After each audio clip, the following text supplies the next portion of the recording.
우리 주님 가르쳐주신 기도로 주님께 더 가까이 나아가겠습니다. 하늘에 계신 우리 아버지여, 이름이 거룩히 여김을 받으시오며 나라가 임하시오며 뜻이 하늘에서 이루어진 것 같이 땅에서도 이루어지이다. 오늘 우리에게 일용할 양식을 주시옵고 우리가 우리에게 죄 지은 자를 사하여 준 것 같이 우리 죄를 사하여 주시옵고 우리를 시험에 들게 하지 말게 하옵시고 다만 악에서 구하시옵소서. 나라와 권세와 영광이 아버지께 영원히 있사옵나이다. 아멘. 오늘 방문해 주신 한 분 한 분 예수님의 이름으로 축복하고 환영합니다. 오늘 예배는 우리 일국이와 다운이 파송 예배로 드려질 거예요. 파송 예배로 드려지고 아이들 많이 축복하며 기도해 주시길 바랍니다. 예수님이 그러셨을 것 같아요. 십자가를 지기시기 전날 밤에 감당하기 어려워서 이 잔을 지나가게 해달라고 기도하셨을 때에 그 마음을 그냥 생각하게 되더라고요. 그냥 한낮의 꿈이었으면 좋겠다라는 생각이 들었었어요.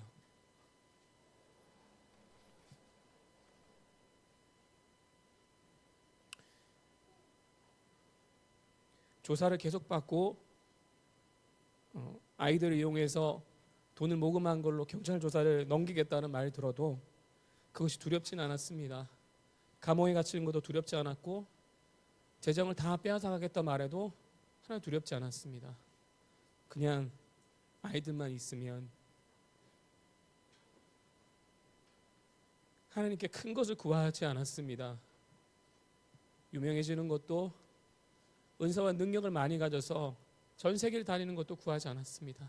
오히려 그러한 삶을 원치 않았죠. 그냥 저에게 주어진 이 공동체가 지켜지고 아이들이 지켜지고 그리고 하나님 허락되어진 이 삶을 믿음으로 살아서 저희를 통하여 말씀을 듣는 사람들이 하나님 나라 가는 것이 저의 소원이었습니다. 그래서 이 잔이 지나가기를 기도하고 밤새 주님께 질문하였지만 이런 시간들이 결국 왔습니다. 그래서 주님께 고백되어지는 것은 주님, 내 삶은 주님의 것입니다. 내 모든 삶 오직 주님의 것입니다. 예수님이 순종함을 통하여서 우리가 아버지의 사랑을 경험할 수 있었던 것처럼 우리의 이 순종의 걸음이 아버지의 사랑을 나타내시는 실제가 되게 하여 주시옵소서. 이것이 저희의 결론적인 고백입니다.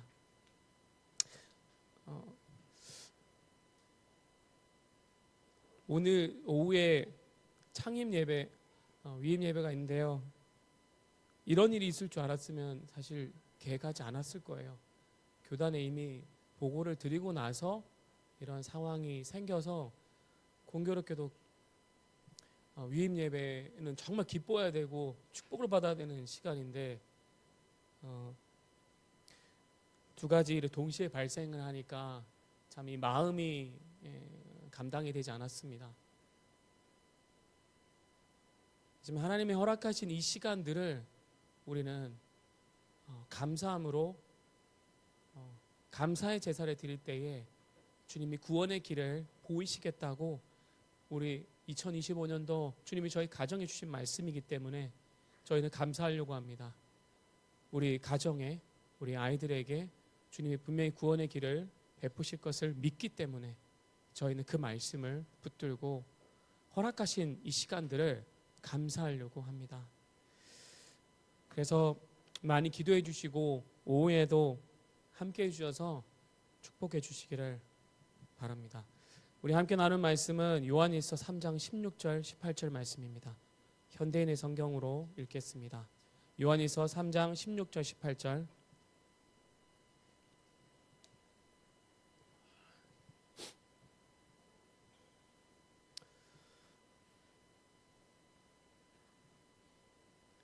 하나님의 사랑이란 제목으로 말씀을 전하겠습니다.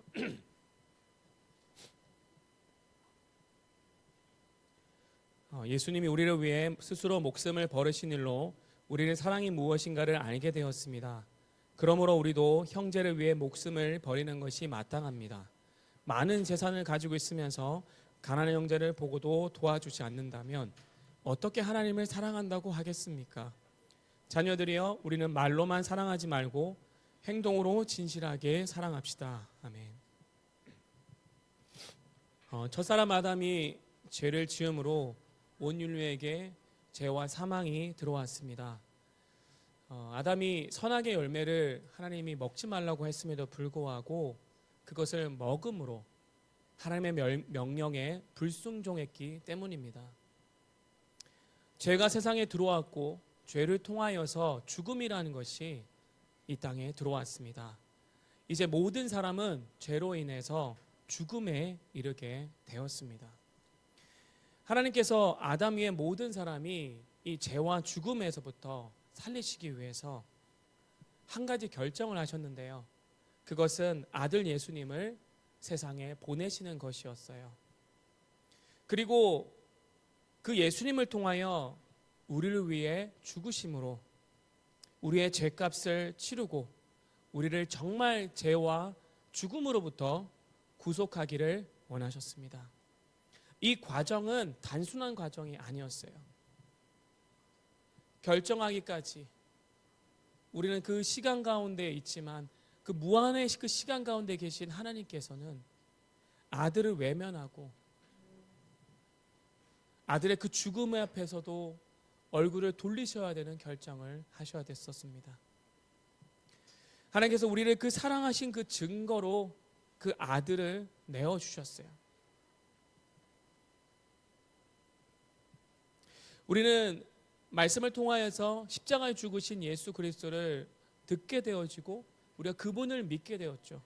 그런데 그분의 그 사랑이, 하나님의 사랑이 얼마나 크신지에 대해서 우리가 경험하기 위해서는 우리의 삶을 통하여, 우리의 삶의 사건들을 통하여 그분의 사랑을 알아가게 될 때에 하나님의 사랑이 정말 이런 사랑이구나. 하나님이 세상을 이처럼 사랑하셨다는 것이 이런 사랑이구나라는 것을 우리는 깨닫게 됩니다. 사건을 통하여서 그 말씀이 실제가 되어지고 내 삶의 실제가 되어진 그 주님을 만나는 그 순간에 그분의 사랑을 깨닫게 된다는 거예요. 마태오 22장 37절부터 40절 말씀에 한 말씀을 가르치는 율법사가 예수님께 질문을 하나 합니다. 주님, 성경에서 말하는 가장 큰 계명이 무엇입니까? 구약의 말씀을 다 외우고 있었던 율법사였어요.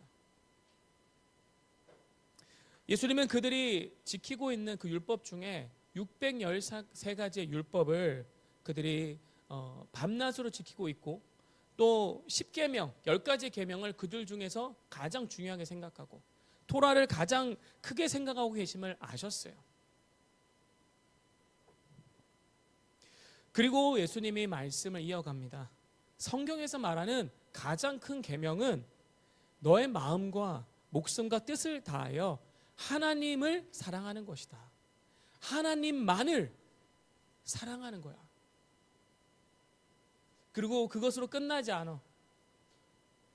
그렇게 마음과 목숨과 뜻을 다하여 하나님을 사랑했다면 마음과 목숨과 뜻을 다하여 이웃을 사랑해야 돼. 주변에 있는 주님의 사랑에 필요한 영혼들을 찾아가 사랑하라고, 섬기라고 말씀하신 거예요. 사랑은 섬김을 통하여서 드러나게 됩니다. 그 사랑의 그 모습을 말씀해주고 싶으셨던 거예요. 하나님께서 사람에게 성경 66권의 말씀을 주신 그 목적, 진 하나님과의 그 사랑의 관계를 회복하기 위해서 우리에게 성경 66권을 주셨습니다. 세상에는 성경 66권을 가지고 그 안에 있는 교훈과 또 성공의 원리와 돈을 잘 버는 것과 그리고 은사와 능력과 그런 많은 것들을 이 성경에서 발견하려고 합니다. 그런데 이 성경에 주신 목적은 단 하나밖에 없어요. 깨어졌던 그 아버지를 떠나버렸던 그 자녀와의 그 사랑의 관계를 회복하기 위해서 그 말씀을 주셨다는 거예요. 그리고 그 하나님과의 관계가 회복되어지면요, 그 사랑의 관계를 회복한 사람은 반드시 행하는 것이 있는데, 그것은 이웃과의 관계를 회복하는 겁니다. 하나님과의 사랑의 관계가 회복됐기 때문에 이웃과의 관계는 저절로 회복되어져 간다는 거예요. 우리가 사람과의 관계 회복을 봉사를 많이 하고 사랑의 활동을 많이 하고 인간적인 기술과 상담과 사랑의 그 논리와 그 방법으로 회복하려고 하는데, 겉으로는 회복할 수 있죠. 외식하면서 겉으로 회복한 척은 할 수 있죠. 그런데 실제적으로는 그 사람의 관계는 다른 어떤 방법으로는 불가능하다는 거예요. 오직 죄를 용서하신 그 하나님의 사랑의 관계를 통해만이 회복할 수 있습니다. 예수님은 그런 깨어진 관계를 회복하기 위해서 이 땅에 오셨어요.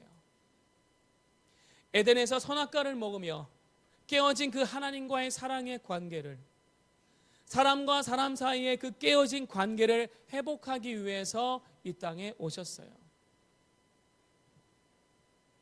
그래서 십자가에서 모든 사람의 죄의 문제를 해결하기 위해서 대속물로 자기 자신을 드리셨던 거예요. 대속물이 무엇입니까? 뭔가 예배를 드리고 제사를 드릴 때 그 제물이 올라갑니다. 소와 양과 염소, 비둘기. 그것을 죽여서 피를 흘려야지만이 사람의 죄가 가려워지는 거였어요. 그 가려워진 죄는 부분적입니다. 그런데 그것을 영원히 용서하기 위해서 그 대속물로 예수 그리스도 자신을 십자가에 주셨을 때에 가려지는 것이 아니라 죄의 문제가 완전 해결되어지는 거예요.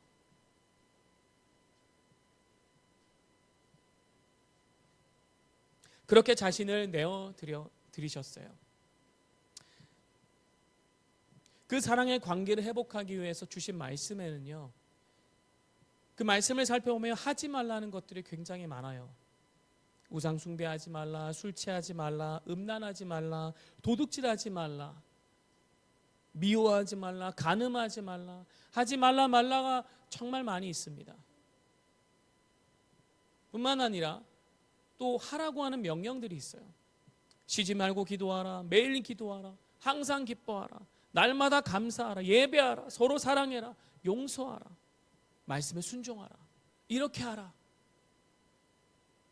말씀을 보면 하나님과의 관계 회복으로 보이지 않습니다. 그냥 규율이 있는 것 같고 규칙이 있는 것 같고 뭔가 하지 않으면 안 되는 것들로만 가득 찬 것처럼 보입니다.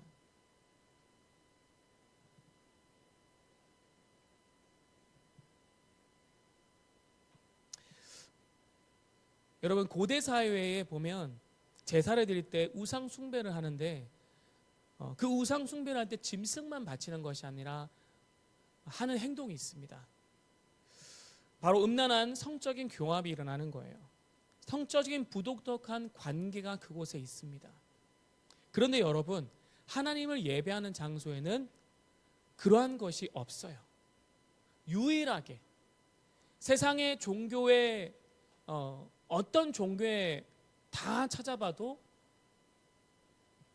우상 숭배 가운데는 음행과 음란이 반드시 따라가고 있어요. 그 유일하게 이 예배하는 장소에 예수님을 찬양하고 경배하는 장소에는 없습니다. 왜 그런 걸까요? 혹시 생각해 보지 않았습니까? 우상 숭배는요, 그들이 섬기고 있는, 그들의 신인을 섬기고 있는 그 장소에는요, 사랑이 없습니다. 유일하게 사랑이 있는 곳은요, 하나님을 예배하는 장소에만 사랑이 있어요. 세상에서 아무리 사랑에 대해서 말을 한다고 할지라도, 인간적인 사랑을 드라마나 영화나 어떤 것을 통하여 말을 한다고 할지라도 진짜 사랑은 하나님에게만 있어요. 세상은 하나님의 사랑이 없기 때문에 육체적인 에로스적인 사랑이라도 표현하는 거예요. 세상은 그 죽은 사랑을 표현하고 육적인 것을 사랑하게 만듭니다. 그래서 이 세대의 문화를 보면요, K-팝이나 영화나 미디어나 콘텐츠들, 그 이면에 사람들이 즐겨보는 유튜브나 인스타, SNS, 또 영화와 관련되어진 모든 활동들을 보면 그 이면에 죽은 사랑을 표현하기 위해서 실제적으로 겉으로 막 드러내면서 그런 음란의 그런 문화를 보이는 것도 있지만 그 이면에 깔려있는 그 바탕이에요. 죽은 에로스적인 사랑을 깔아가지고 문화들을 만들어요.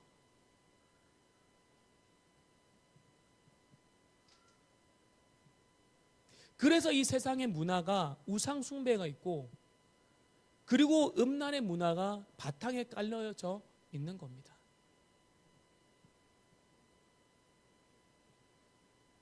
마태복음 5장 7장의 말씀에 예수님이 우리에게 산상순의 말씀을 주시면서 이렇게 살아라라고 말씀하셨어요.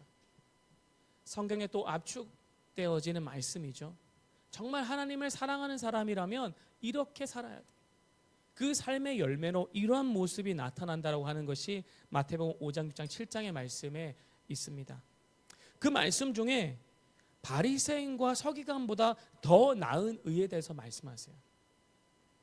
그렇지 않으면 이들보다 더 나은 의로 살지 않는다면 하나님 나라에 들어갈 수 없대요. 여러분 생각해 보세요. 바리새인과 서기관은요, 구약 성경이죠. 유대인들은 구약의 39권의 말씀, 그거를 통째로 외우고 있습니다. 그리고 겉으로 금식하고요, 11조도 드리고, 그리고 구제도 하고 섬김도 하고, 이 성경에 있는 그들이 지키고자 하는 그 율법의 계명들을 정말 철저하게 지키기 위해서 어떤 시간과 이런 것까지, 안식일을 지키기 위해서 많이 걷는 것도 제한을 두고요, 아무 일도 안 하려고 하면서 정말 그것을 철저히 지키는 사람들입니다. 근데 그들보다 나은 의가 되려면 이곳에 있는 사람은 아무도 하나님 나라에 갈 수가 없어요. 근데 예수님 말씀하신 것은 그들이 지키고 있는 율법의 계명을 말하는 것이 아니에요.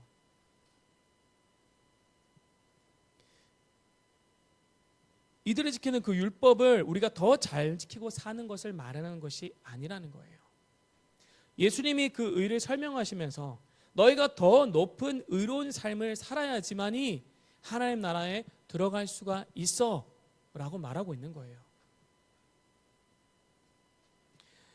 마태복음 5장, 6장의 7장의 말씀을 보면 살인에 대해서 말씀하실 때에도 계명에는 살인하지 말라라고 끝났지만 예수님은 그것을 정확하게 말씀하십니다. 살인의 시작은 너희의 미움과 시기와 질투에서 시작돼. 그 미워하는 마음이 결국 가득 차면 살인하게 되어지고, 시기와 질투하는 마음이 가득 차면 살인을 저지른다는 거예요. 내 마음의 내면에 무엇을 채우는가가 그 사람을 결정한다는 거예요. 그래서 겉으로 외식하며 살아가는 바리새인과 서기관들과 같이 살면 안 된다는 걸 말하는 거예요. 그들은 겉으로는 사랑하고 구제하고 선교하고 안식일, 우리가 말하는 주일 예배 잘 드리고 있고 제사 빠지지 않고, 그러니까 할 수 있는, 성경에 말하는 할 수 있는 것을 정말 잘 지키기 위해서 애쓰는 사람들이에요. 말씀이 그냥 머릿속에 다 있기 때문에 이것을 하면 안 되고 이런 것들이 다 정해져 있어요.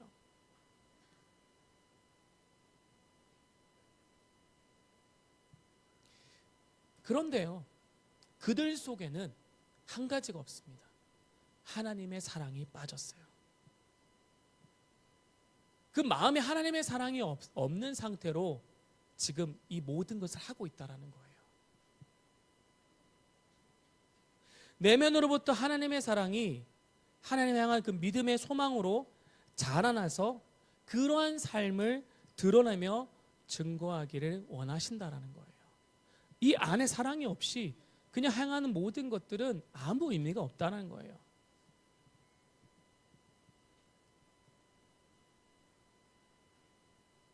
내면 안에 하나님의 사랑이 있는 자들만이 외적인 삶 가운데서도 이러한 모습이 실제적으로 드러날 수 있다는 거예요.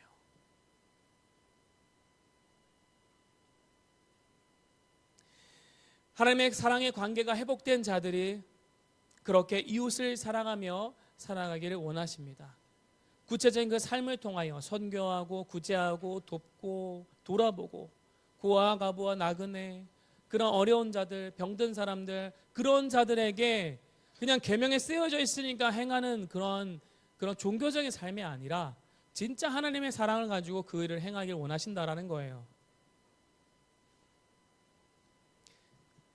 그러한 하나님의 사랑의 관계가 회복된 자들이 그런 이웃 사랑을 할 때에, 그분의 사랑으로 가득 채워져서 그 사랑을 행할 때에 주님이 말씀하시는 바리새인과 서긴감보다 더 나은 의로 사는 것이에요.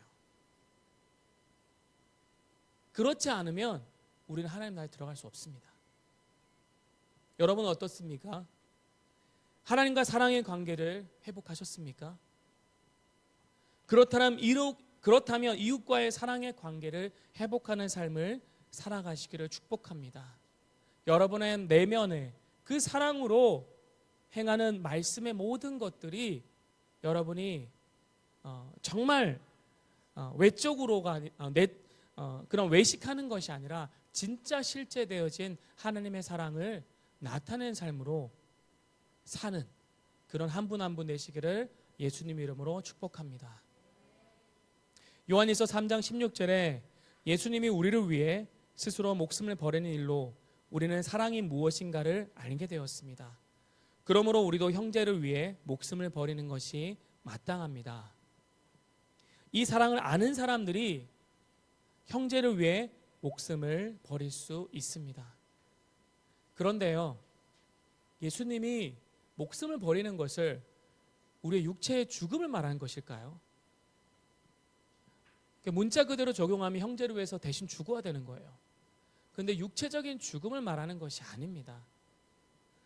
헬라어로 이 버리다라는 것을, 목숨을 버리다는 것은 내면의 무언가를 담아두다라는 표현이에요. 형제를 위해서 여러분이 무언가를 할 수 있다면 그것은 바로 사랑입니다. 하나님의 사랑. 하나님의 사랑을 여러분 내면에 가득 채울 때에 형제를 살릴 수 있는 거예요. 내가 이 사람 살릴 수 있다고 말로만 하는 것은 살릴 수가 없습니다. 예수님이 여러분 통해서 생명을 살리고 형제를 살리는 자로 사용할 수 있는 것은 여러분 내면에 무엇으로 채워졌는가가 결정하는 거예요. 그것이 결국 사람을 살리는 것인지 아니면 바리새인과 서기관 같은 그런 삶을 살아가는 것인지를 결정한다는 거예요. 또한 예수님은 우리를 형제와 친구로 삼아 주셨어요. 우리가 예수님 친구라고 그냥 말할 수는 없지만 예수님이 우리를 형제와 친구로 삼아 주시겠다고 말씀하셨던 거예요. 이것은요, 우리가 예수님의 사랑을 닮을 수 있는 존재가 된다라는 거예요. 하나님의 사랑으로 죄 용서함으로 관계가 회복됐잖아요. 그러면 우리는 이제 예수님의 사랑을 닮은 존재로 사랑하는 자가 될 수 있다는 거예요. 예수님 안에 있는 그 아버지의 사랑으로, 그 생명으로 우리가 주변에 있는 이웃을 사랑할 수 있게 됐습니다. 고아와 가부 나그네 갇힌 자를 사랑하고 섬길 수 있게 됐습니다. 그들을 돌아보고 내 주변에 사랑이 필요한 영혼이 누군지를 발견하여 그 예수님의 눈으로 그들을 바라보고 예수님의 마음으로 사랑으로 섬기고 그들을 주님께로 이끌 수 있게 됐다는 거예요. 그러한 마음을 내 마음에 가득 채울 때에 우리는 미운 사람도 사랑의 눈으로 바라보게 됩니다. 마태복음 5장, 6장, 7장의 말씀에 산수양수연의 말씀을 우리가 살아갈 수 있다는 거예요. 5장, 6장, 7장을 아무리 많이 읽고 암송을 하고 행동을 해보세요. 되는지? 안 돼요. 오히려 바리새인과 서기관 같은 존재가 될 거예요. 진짜 그분의 사랑이 내 마음의 내면에 계속 채워져 나갈 때에, 그럴 때에 우리는 예수님의 눈으로 미워하는 사람, 나를 힘들게 하는 사람, 속상해하게 하는 우리의 형제들, 자녀들, 또 미워하게 하는 우리의 모든 주변의 영혼들이 예수님의 눈으로 바라보게 되어지고 예수님의 마음으로 사랑할 수 있게 되어지고, 그렇게 내가 사랑하며 살아갈 때 세상을 바라보는 내 눈도 예수님의 눈으로 바라보게 되는 거예요.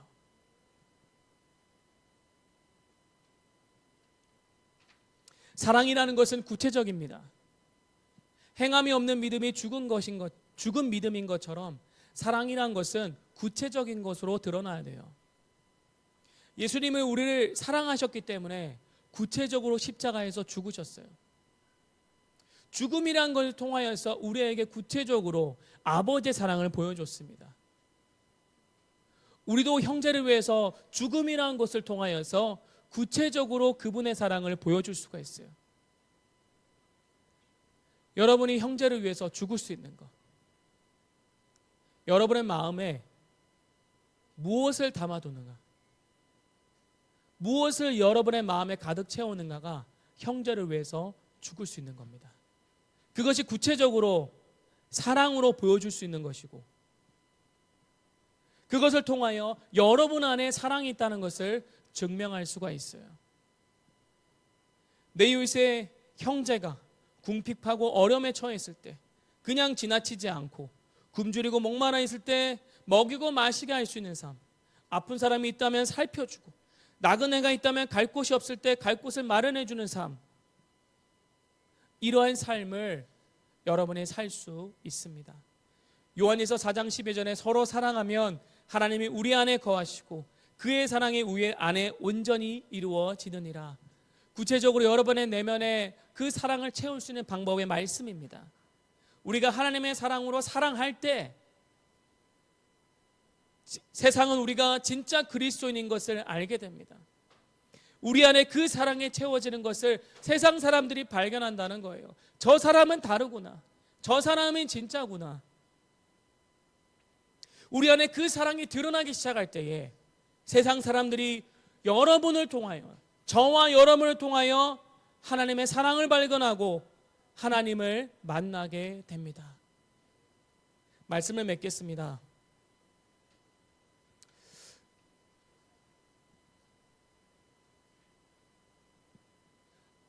저희 가정에 주님이 이 사랑을 가르쳐 주기 위해서 이 과정을 허락하셨다라고 믿습니다. 창세기 22장에 아브라함이 이삭을 내어드리는 장면이 나옵니다. 아브라함은 그 일대에 어떤 민족보다 힘이 있었고요, 군사력이 있었습니다. 한나라를 이룰 수 있는 군사력이 있었고 재산도 있었고, 그 일대에서 왕들보다 가지고 있는 게 많았을 수 있어요. 그런데 다른 건 다 포기할 수 있는데 한 가지만은 포기할 수가 없었습니다. 그것은 100살 때 얻었던 이삭이었어요. 그리고 주님이 분명히 말씀하셨어요. 그를 통하여 큰 민족을 이루겠다고. 이것만큼은이라고 했던 것들을 주님은 내어드리기를 원하셨어요. 그래서 그 이삭을 주님 말씀 순종에 내어드리고 하자 할 때에 그는 믿었습니다. 주님, 죽음 가운데 있을지라도 주님이 이 이삭을 살릴 것을 믿습니다. 그를 설사 번제로 내어드릴 때에 주님이 그를 살려서 이 산을 내려오게 하실 것을 믿습니다라고 고백하며 이삭을 내어드렸습니다. 그리고 주님이 그 이삭을 살려주셨어요. 이삭보다 수풀에 걸려있는 순양을 예배해 주셨어요. 그 순양이 우리의 죄로 위해 예비된 예수 그리스도예요. 그리고 순양이 번제로 내어드린 그 모리아산의 장소가 예수님이 십자가에 달려서 죽으신 그 산이었어요. 그리고 그곳에 교회가 세워졌죠. 주님은 우리에게 그 이삭을 내어드리기를 원하십니다. 저에게도 동일했었어요. 다른 거 다 내어놓으라면 다 내어놓을 수가 있었어요. 그런데 저에게 이삭은 우리 아이들이었습니다.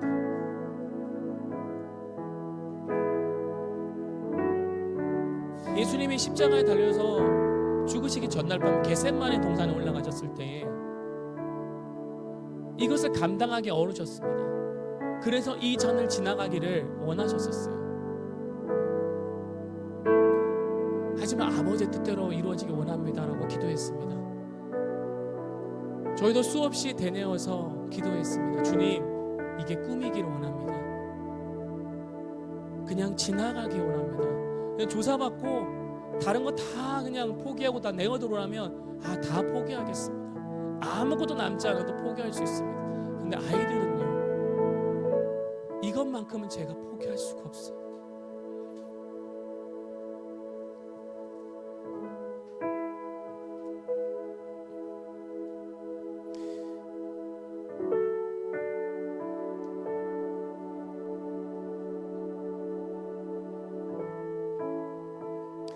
계속 꿈을 꾸게 됩니다.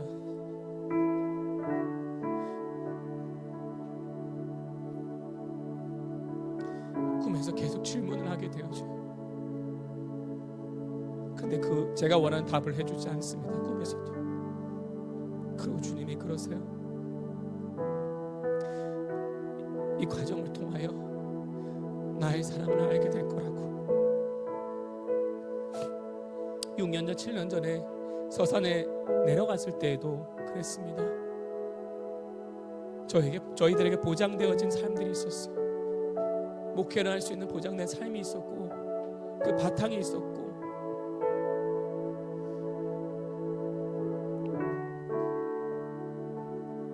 그렇게 사람들에게 인정받는 그 시간 가운데 들어가고 있었는데요, 모든 것을 내려놓고, 그때는 또 선교단지도 잠깐 내려놨었어요. 모든 걸 내려놓고 아무도 찾지 않는 서산에 내려가야 됐었어요. 물론 그 전에 1년 동안 그런 시설의 공동체에서 부목사 생활을 했었죠. 대전에 먼저 내려갔다가 서산으로 내려갔죠.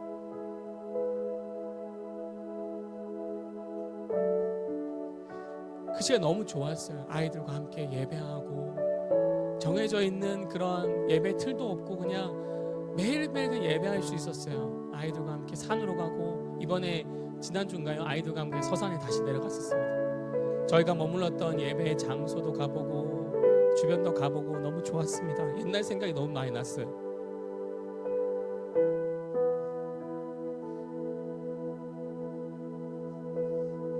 (6년 7년) 전에 복지사 공부를 아내랑 시작했었습니다. 복지사 공부 다 끝났을 때 실습만 하면 복지사를 얻고 시설을 세울 수가 있는 조건이 마련됩니다. 주님이 멈추라고 하셨어요. 목사를 하지 않고 서산에서 공장에 다니면 한 달에 400만 원, 500만 원을 벌 수가 있습니다. 하루에 8시간, 12시간을 토요일까지만 일하면 저는 500만 원씩 벌 수가 있었어요. 그때 일들이 지속되어졌다면 입양이 돈이 없어서 안 됐었고요. 시설이 없어서 아이들을 지금의 사원간에 놓였습니다. 그때로 돌아가면 다시 하고 싶어요. 목사가 되고 싶어서 목회자가 된 것이 아닙니다. 하나님의 주신 사랑이 너무 커서 그 사랑을 베푼 일들에 내가 할 수 있는 것이 찾아보니까 잘 없더라고요. 그럼 지금까지 내가 알고 있던 그 주님을 증거하는 일을 해보면 좋겠다. 그래서 목사가 됐습니다. 말씀을 잘 증거하지도 못하고 사람들 앞에 서면 머리가 하얘지고 누군가 나에 앞서서 뭔가 주도하고자 하는 그러한 성격도 아니었어요. 그런데 주님이 아이들을 키워가는 과정을 통하여서 제가 이 앞에 서서 당당하게 말씀을 전하는 자로 목사로 서게 했습니다. 그리고 교회를 하게 하셨죠. 주님께 질문했습니다. 왜 그때 돈을 많이 벌면 입양을 할 수 있는 조건도 되어줬고, 그리고 그 7년 전에 8년 전에 시설을 세워서 그렇게 시작했다면, 아니면 그냥 복지사로서 활동만 하다가 조건에 되어졌다면, 이것을 고민하는 이 시간 가운데 시설을 세웠을 건데, 시설장에 대한 조건에 됐을 건데, 시설장에 대한 조건도 안 되고 복지사 자격증도 없고 돈도 없고,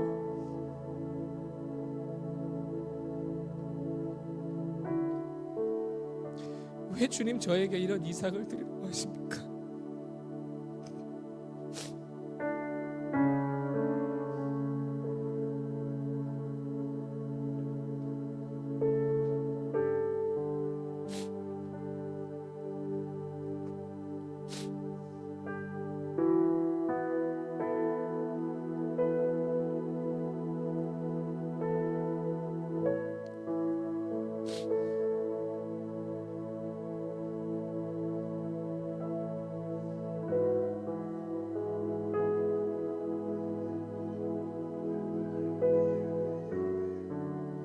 요한일서 4장 9절에 10절의 말씀에 하나님은 외아들을 세상에 보내셔서 우리가 그를 통해 살 수 있게 하심으로 우리에게 자기의 사랑을 나타내셨습니다.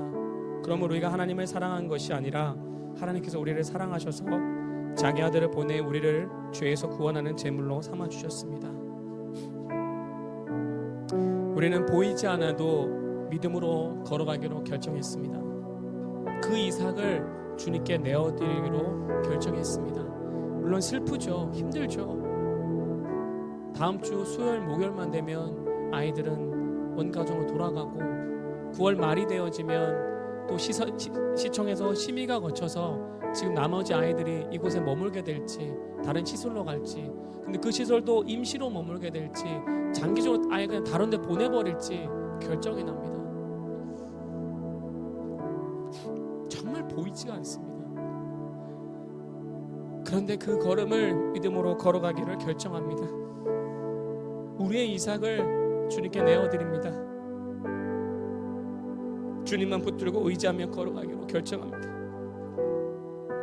이 시간이 십자가의 사랑과 부활의 영광을 경험할 수 있는, 그리고 이 과정을 통하여서 누군가 주님의 사랑을 경험할 수 있다면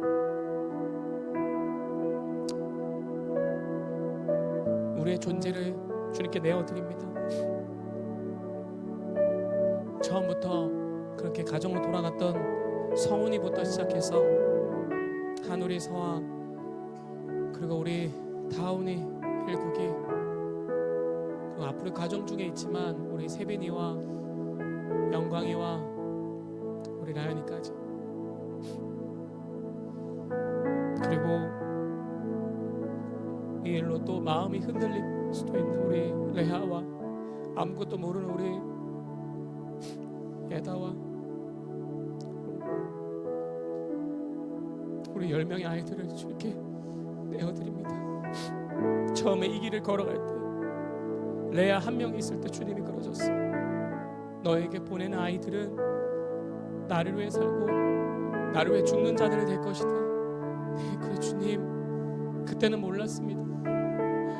주님, 우리에게 태어난 아이들, 그리고 가슴을 품은 아이들, 그리고 앞으로 품게 될 우리 교회 아이들 주님께 다 내어드립니다. 주를 위해 살고 주를 위해 죽는 자들이 되게 하여 주시옵소서. 그래서 오늘 그 아이들 중에 또 2명을 파송합니다. 여러분, 이 아이들을 축복해 주시고요. 인간적으로 너무 슬프고 힘들 수 있지만 함께 기도하심으로 이 걸음을 가족된 여러분 모두가 함께 걸어가 주시기를 예수님 이름으로 축원드립니다. 우리 준비된 영상 보고요, 찬양하고 아이들 위해서 기도하는 시간 갖도록 하겠습니다.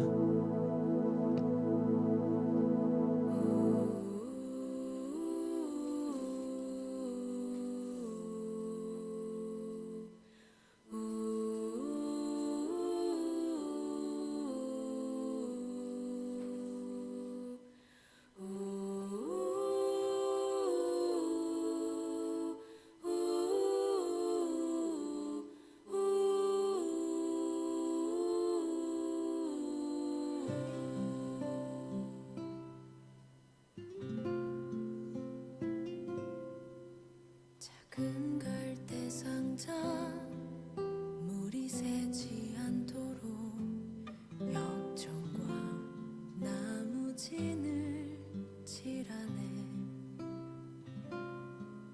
어떤 맘이었을까 그녀의 두 눈엔 눈물이 흐르고 흘러.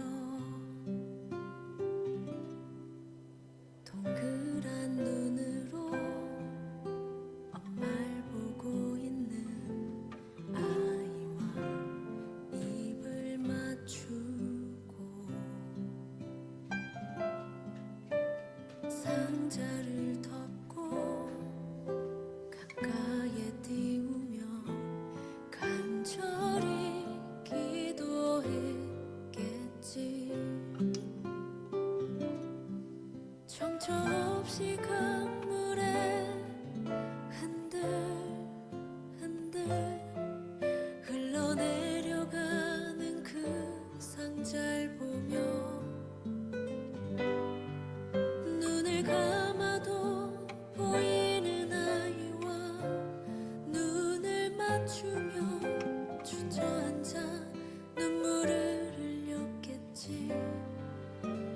너의 삶의 참 주인, 너의 참 부모이신 하나님 그 손에 너의 삶을 맡긴다. 너의 삶의 참 주인, 너를 이끄시는 주 하나님 그 손에 너의 삶을 드린다.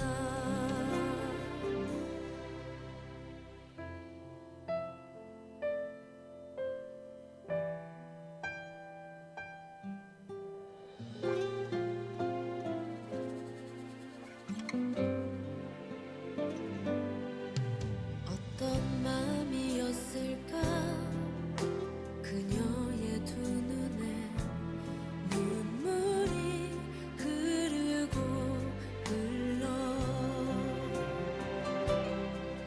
정처 없이 강물에 흔들흔들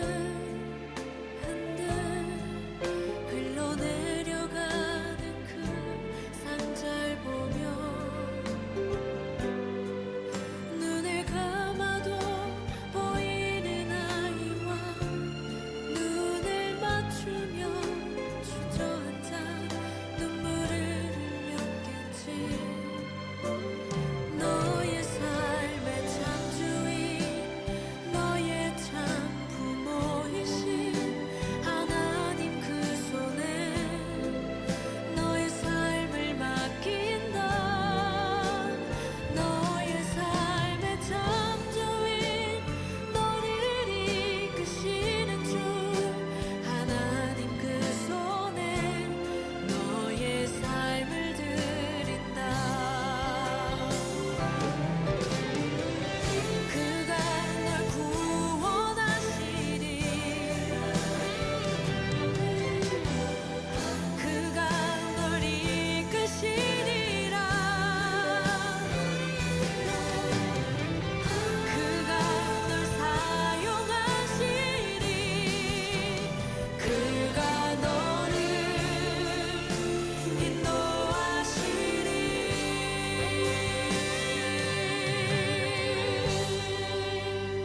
너의 삶의 참 주인,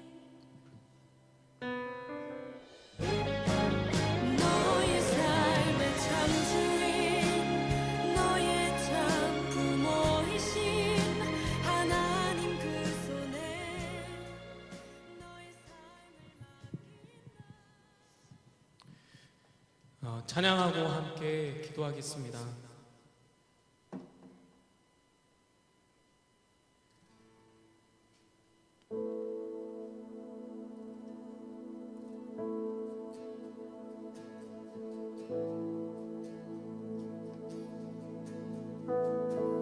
주께 가오니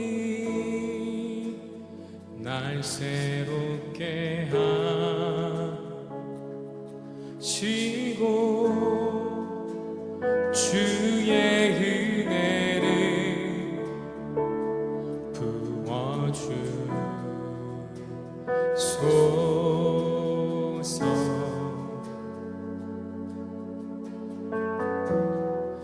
내 안에 발견한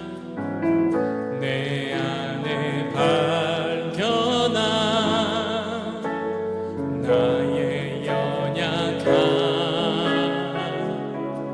모두 벗어지리라.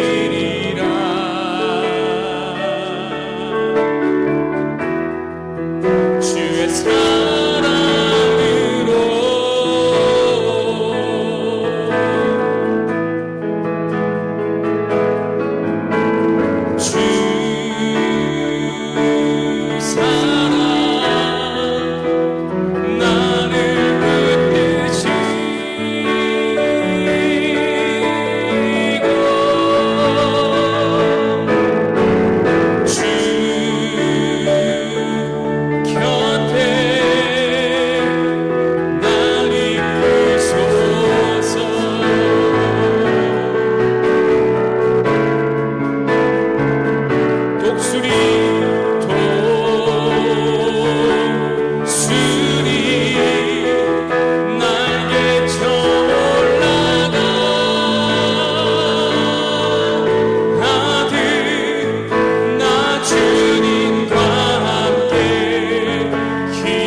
전사님 가정이 좀 도와주세요.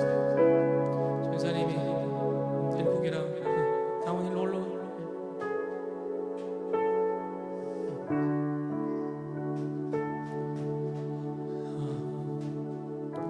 수요일 날 목요일 이렇게 인천으로 갑니다.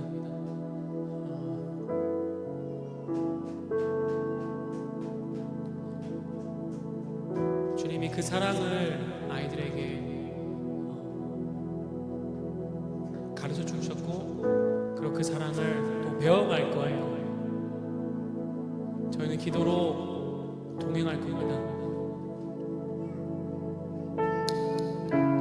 옆에 두세요. 괜찮아요.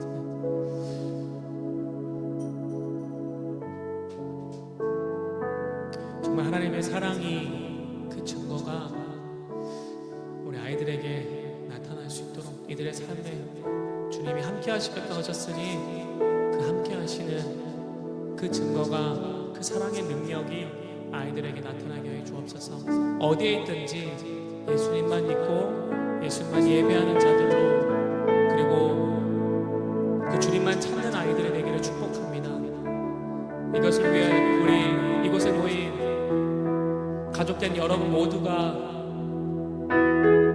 저와 우리 모두가 함께 기도하며 아이들을 축복하며 계속했으면 좋겠습니다.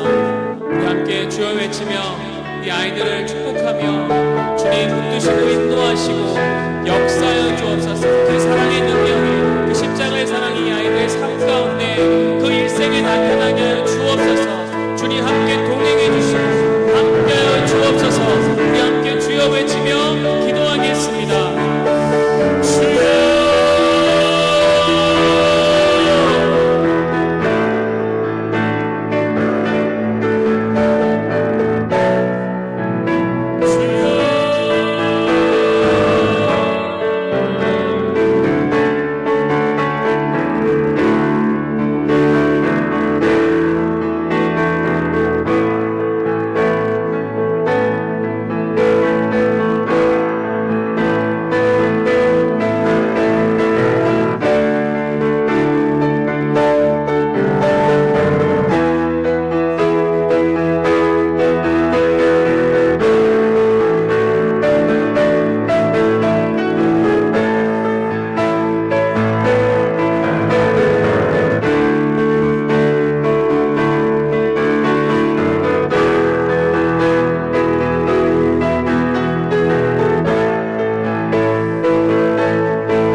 주님께 우리의 모든 고백 올려드리며 예수님 이름으로 기도했습니다.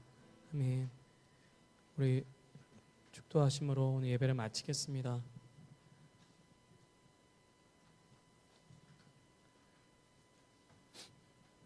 지금은 우리 주 예수 그리스도의 한량없으신 은혜와 하나님의 사랑과 성령의 감화 감동 교통 충만케 하심이 하나님의 사랑을 힘있는 이곳에 모인 예배하는 무리들 가운데 그리고 우리의 아이들의 그 삶의 일생 가운데 그 증거로 예배하신 그 순양 되신 예수님이 나타나시기를 그 삶 가운데 일하실 그 주님을 찬양하며 지금으로부터 영원 무궁토록 함께 하시기를 간절히 축원하옵나이다. 아멘.